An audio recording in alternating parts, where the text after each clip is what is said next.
Dizem-nos que ela foi a maior musa do cinema, o símbolo da libertação sexual e a boneca perfeita de uma França gloriosa. Mas a verdade é que Brigitte Bardot é o maior pesadelo dos rótulos modernos. Nem a esquerda a consegue domesticar, nem a direita a consegue converter. De ícone do feminismo que ela despreza, a condenada por incitação ao ódio que muitos tentam camuflar como liberdade de expressão. De mãe que preferia ter parido um cão, a um ser humano, a eremita que virou as costas ao mundo. Hoje vamos rasgar a página da musa intocável para revelar a mulher bruta, incoerente e radical que decidiu que a humanidade não merece o seu tempo. Se estás pronto para a verdade sem filtros, fica por aí, porque esta é mais uma página rasgada.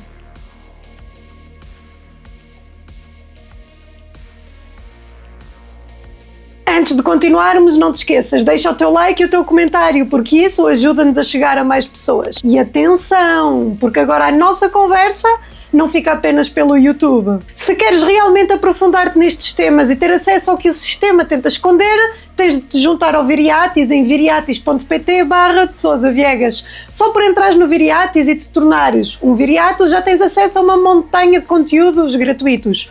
Cursos, artigos de jornal, e-books, chats e muito mais, onde todos os viriatos discutem a realidade sem filtros. Mas, para quem quer o pacote completo, com as versões estendidas dos meus vídeos, todas as lives, e sim, temos lives todos os dias, de 9 criadores de conteúdo diferentes e acesso total a todos os cursos e e-books e muito mais, a assinatura ao teu bilhete de identidade nesta resistência.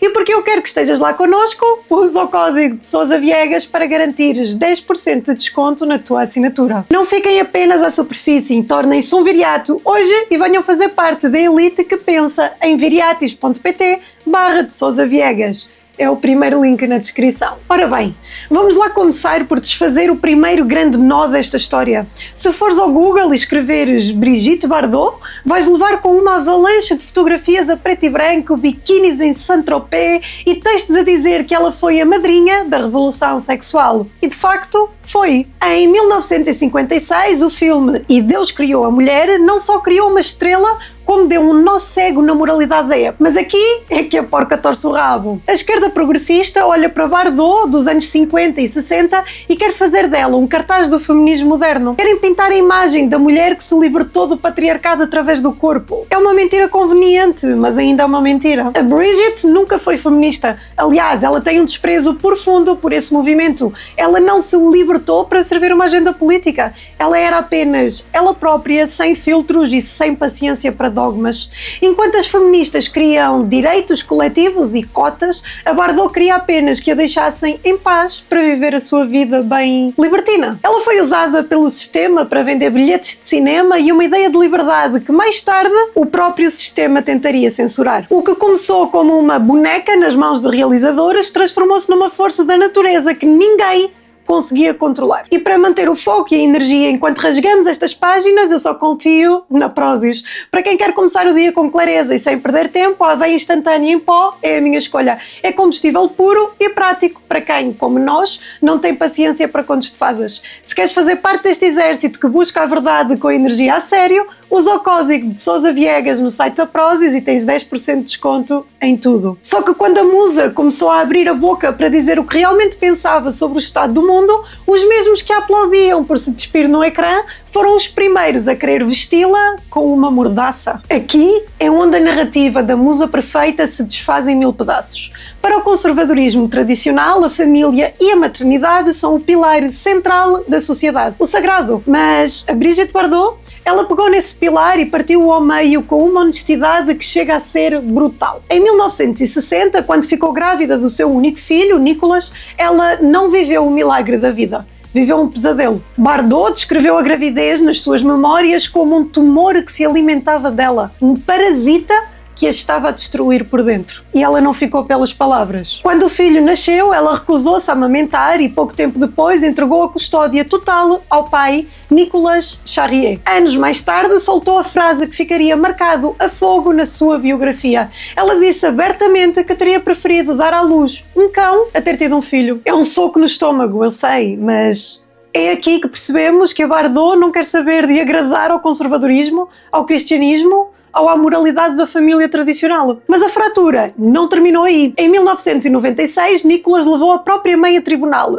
O motivo? A publicação das memórias de Bardot, onde expôs detalhes íntimos da sua relação, ou da ausência dela, sem consentimento. O tribunal deu razão ao filho, condenando Bardot por violação da vida privada. Foi uma inversão simbólica poderosa. O filho que ela nunca quis precisou de recorrer à justiça para se proteger da narrativa da própria mãe. Nem mesmo a morte trouxe reconciliação. Quando o pai de Nicholas faleceu, Bardot não esteve presente no funeral, aprofundando ainda mais a distância irreparável entre mãe e filho. Não houve gesto público de aproximação, nem tentativa visível de encerramento emocional.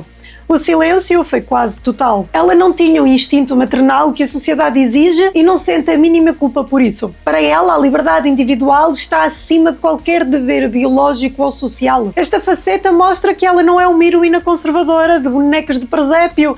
Ela é uma mulher profundamente individualista, por vezes fria, que prefere a lealdade de um animal à complexidade de um ser humano. Ela não se encaixa no papel de mãe, tal como não se encaixou no papel de esposa. Mas talvez o episódio mais revelador venha depois, quando Bardot fala do seu próprio funeral. Em entrevistas e declarações públicas, Bardot deixou claro que não quer homenagem nacional, não quer cerimónias públicas nem discursos oficiais. Quer um funeral discreto, privado, centrado nos animais, que ela sempre disse amar mais do que as pessoas. Até aqui, coerência absoluta. O detalhe que corta fundo é outro. O nome do filho não aparece. Não havia referência à reconciliação nem a desejo de presença. Pelo contrário, Bardot deixou implícito, e por vezes explícito, que não existe relação nem necessidade simbólica de encerramento. Até na morte, a separação mantém-se. Ou seja, não é apenas uma maternidade falhada no passado, é uma recusa prolongada, consciente e mantida até aos últimos dias da sua vida. Apesar de tudo isto, o filho esteve sim presente no funeral da mãe em Saint-Tropez, em 7 de janeiro de 2026, vindo da Noruega, onde reside com a sua esposa e filhas, as netas de Bardot, marcando uma rara aparição pública em família para a despedida após uma relação complexa, mas com um reencontro recente, onde enviou uma coroa de mimosas com inscrição para a mamã. E no próximo capítulo, que será exclusivo para os viriatos, vamos ver o momento em que Brigitte Bardot decidiu enfrentar um novo dogma da Europa: o multiculturalismo. Vamos analisar as suas condenações judiciais e o porquê de ela ter passado de musa a criminosa aos olhos da justiça francesa. Por isso, se queres ter acesso a este conteúdo extra, lives diárias, artigos, e-books exclusivos e muito mais, acessa agora ao Viriatis e torna-te um viriato em viriatis.pt/de Sousa Viegas. Em 1973, com apenas 39 anos e no auge da sua beleza e fama, a Brigitte fez o que quase ninguém em Hollywood ou no cinema europeu tem coragem de fazer. Ela disse basta. Ela não se reformou lentamente, ela cortou o mal pela raiz, abandonou os sets de filmagem, os fotógrafos e as festas de luxo para se fechar na sua propriedade em Saint-Tropez, La Madrague, mas não foi para descansar ou para viver das rendas, foi para travar uma guerra. Bardot trocou a carne do cinema pela defesa dos animais, transformando a sua fama numa arma de arremesso contra o que ela considera a crueldade humana. Esta transição não foi um passatempo de uma celebridade aborrecida. Em 1977, ela foi para o gelo do Canadá denunciar o massacre das crias de foca numa campanha que chocou o mundo e chegou a mudar leis. Mas há aqui um lado obscuro nesta dedicação aos animais. A Brigitte parece ter transferido todo o afeto que não conseguiu sentir pelo filho ou pela humanidade em geral para os bichos. Ela própria admite que prefere a companhia de um cão ou de qualquer pessoa. Em Saint-Tropez, ela viveu como uma ermita, cercada por centenas de animais resgatados, agindo como se os animais fossem a única parte da criação que ainda merece salvação. Para ela, o bicho não mente, não a traiçoa e não a julga. É uma forma de misantropia, um desprezo profundo pela espécie humana, que ela veste com o manto do ativismo. Enquanto o mundo a tentava puxar de volta para o brilho da ribalta, ela respondia com o latido dos seus cães e o silêncio de quem desistiu do mundo. E assim percebemos que tentar colocar a Brigitte Bardot numa caixinha política é um exercício inútil. Ela é o pesadelo de qualquer marqueteiro ideológico. Se a esquerda a amou pela liberdade sexual ou pelos animais, hoje detesta-a pelo seu discurso agressivo e pelas condenações judiciais por incitação ao ódio. E se a direita conservadora gosta do seu patriotismo, recua horrorizada perante o seu desprezo pela maternidade, a sua vida libertina e a sua radicalização. A verdade é que Bardot não quer saber de nenhum dos lados. Ela não é uma ideóloga, ela foi uma força bruta que viveu sob as suas próprias leis, mesmo que essas leis chocassem o senso comum ou a decência básica.